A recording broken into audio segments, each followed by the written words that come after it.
अध्यक्ष महोदय, राज्यपाल महोदय ने अपने अभिभाषण में शहीदों का जिक्र किया, शहीदों के विचारों को आत्मसात करने का जिक्र किया, लेकिन मैं कहना चाहता हूं कि शहीदों के उन्हें माला चढ़ाना, उनके विचारों को आत्मसात करने से कहीं ज्यादा जरूरी है शहीदों को सम्मान देना।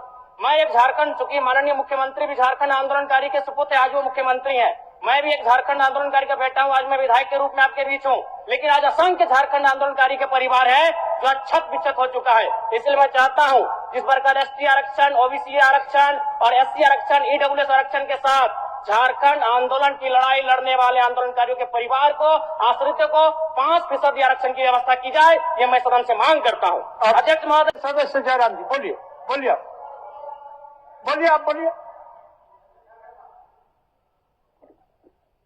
धन्यवाद अध्यक्ष महोदय। मैं माननीय राज्यपाल महामहिम के अभिभाषण की सराहना करने के साथ साथ अभिभाषण के विपक्ष में कुछ बातें रखना चाहता हूं। माननीय राज्यपाल के अभिभाषण क्रम संख्या 6 में केंद्र सरकार से 1,36,000 करोड़ वापस लाने की बात कही है और सही भी है, और हर एक राज्य को उसका बाकी पैसा मिलना चाहिए, उनका हक मिलना चाहिए। लेकिन अध्यक्ष महोदय, मैं आपके माध्यम से सरकार से पूछना चाहता हूं कि राज्य के सभी बैंकों ने मिलकर 2019 से 2024 तक 5,55,018 करोड़ रुपए दूसरे राज्यों को भुगतान करने का कार्य किया है। बैंक में जो पैसा डिपॉजिट होता है वो दूसरे स्टेट को जाता है, और अगर अभी देखा जाए तो झारखंड का सीडी रेशियो मात्र 36% है, जबकि आप तुलनात्मक अध्ययन करें तो आंध्र प्रदेश का सीडी रेशियो 110 के आसपास होता है, तमिलनाडु का सीडी रेशियो 115 के आसपास होता है। और सबसे महत्वपूर्ण बात कि बैंकर समिति के अध्यक्ष माननीय मुख्यमंत्री होते हैं। अगर इस पैसे को हम लोग बचा के अपने राज्य में ले आते हैं तो लोन के माध्यम से यहाँ के युवा, यहाँ के महिलाओं को अगर निर्गत कराते हैं तो बहुत बड़ी समस्याओं का निदान होगा। इसलिए मैं चाहता हूं कि सत्ता का ध्यान इस ओर आकृष्ट हो। मैं आगे अध्यक्ष महोदय, राज्यपाल महोदय ने अपने अभिभाषण में शहीदों का जिक्र किया, शहीदों के विचारों को आत्मसात करने का जिक्र किया, लेकिन मैं कहना चाहता हूं कि शहीदों के उन्हें माला चढ़ाना, उनके विचारों को आत्मसात करने से कहीं ज्यादा जरूरी है शहीदों को सम्मान देना।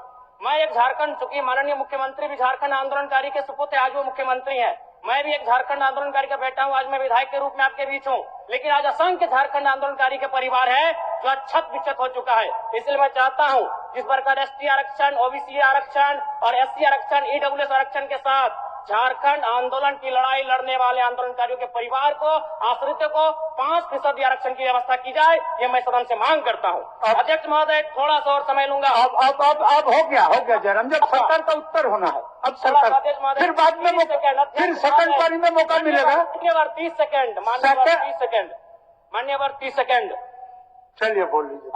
राज्यपाल महोदय के अभिभाषण में इको टूरिज्म डेवलपमेंट कॉर्पोरेशन निर्माण की बात कही है, जो कि सराहनीय है, और मैं चाहता हूं मेरे क्षेत्र में एक पारासनाथ में पुत्री गढ़ी आता है और डेलिया डैम आता है, उनका उस दिशा में भी डेवलपमेंट करने की दिशा में आगे बढ़ा जाए। और सबसे महत्वपूर्ण बात जो झारखंड के नाम में छुपा है, झाड़ और खंड, झाड़ यानी जंगल, खंड यानी जमीन भूभाग, एक बहुत बढ़िया संबोधन अभिभाषण रहा महोदय, जिसमें उन्होंने जीएम लैंड की जो रसीद 2017 में रोकी गई थी उसकी रसीद पुनः काटी जाएगी। लेकिन मैं साथ ही साथ यह भी चाहता हूं, क्योंकि झारखंड में जितने भी उद्योग स्थापित हैं, चाहे वो रांची का एचईसी हो, दिल्ली का हिंडाल्को हो, सरकार का उत्तर माननीय मुख्यमंत्री, यदि 20-25 वर्षों के बाद उन उद्योगों की जमीन खाली पड़ी है, माननीय मुख्यमंत्री को वापस कराई जाए, मैं आपसे ये मांग करता हूँ। धन्यवाद।